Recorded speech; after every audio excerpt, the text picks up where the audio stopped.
sit down. On the first day of Christmas, my puppy sent to me a twinkling Christmas tree.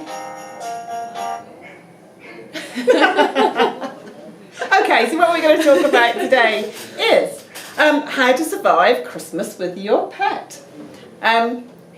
Right, so we're going to talk about Christmas trees and decorations.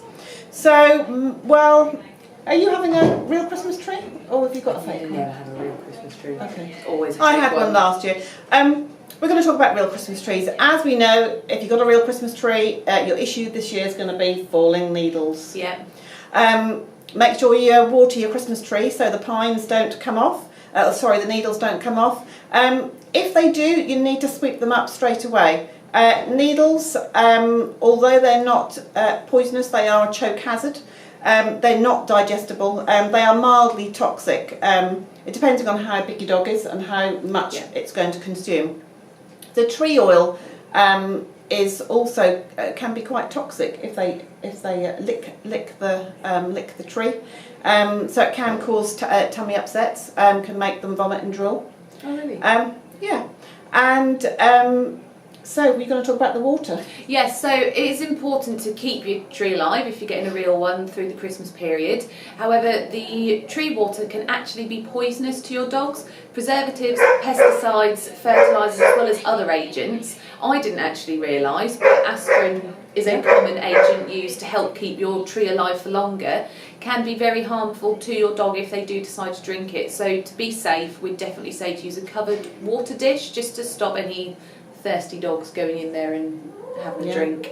Good idea. So we've got the Christmas lights. Yep. I always do mine. I have to be very perfect with my lights from the top to the bottom. If you have a puppy, and I do this year, so I don't know what's going to be happening, but I would avoid putting your Christmas lights right to the bottom of your tree. Some lights do get very hot. They are attractive to dogs. Yes. They can cause burns and electric shocks if your dog is going to chew through the cables. Try and keep your cables away, maybe take them to the wall or something. Keep them out the way. And as well as lights, you obviously have ornaments on your trees as well. While this is a big part of Christmas, you just have to be careful not to decorate your tree with edible or even glass ornaments really, mainly because if they get knocked off, lots of dogs, like we said, attracted to the tree, knocking ornaments off, if it gets broken glass is obviously a huge hazard to dogs, as well as the fact that especially puppies like to pick up absolutely everything in their mouths, so swallowing a broken ornament could absolutely cause gastrointestinal problems. And unfortunately, if it is a piece of glass, if it's big enough, if it gets stuck in there the wrong way, it could be lethal, as well as other chemicals that could be used on the decorations as well. Okay. So there's little hooks you get, little metal hooks you get to hang your ornaments up. Best idea with those is to take them off and use either some ribbon or some twine or some string really. Safe things, or safer than hooks. Hang your ornaments up with those. Hooks, they can get snagged into ears and eyes. And if your dog swallows, it's likely to get it lodged in its throat. Yeah. I suppose paws as well, if it falls on the floor, that could quite easily get wedged in an excited little paw. As well as your ornaments and lights, you're also likely to have tinsel on your tree. Personally, I don't, because I've also got cats who go crazy for the stuff.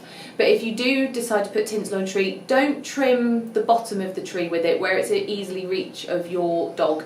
The reason being that if that is swallowed, it can be really, really dangerous for them. It's not something that's digestible. It can cause decreased appetite, vomiting, diarrhoea, lethargy, weight loss. So there's a huge list of problems that it could cause, and often surgery is required, which is then an extra expense at Christmas that you don't need as well.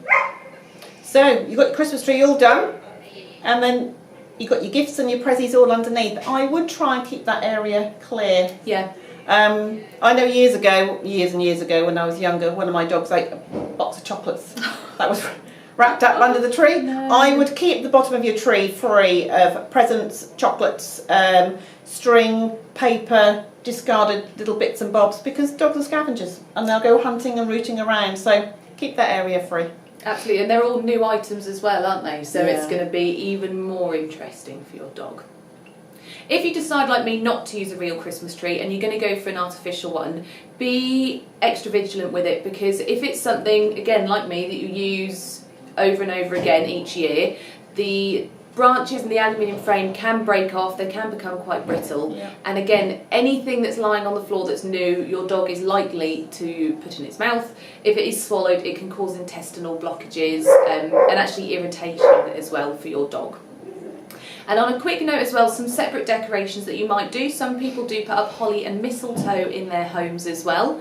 While they're not the most dangerous thing in the world, there are some Christmas foods that we'll go through later on that are really dangerous to your dogs. The berries are considered to be low toxicity, so they aren't going to be pleasant for your dog if they ingest them, and if they did ingest them in quite high quantities, then it could be quite dangerous for them. So keep them away from that as well.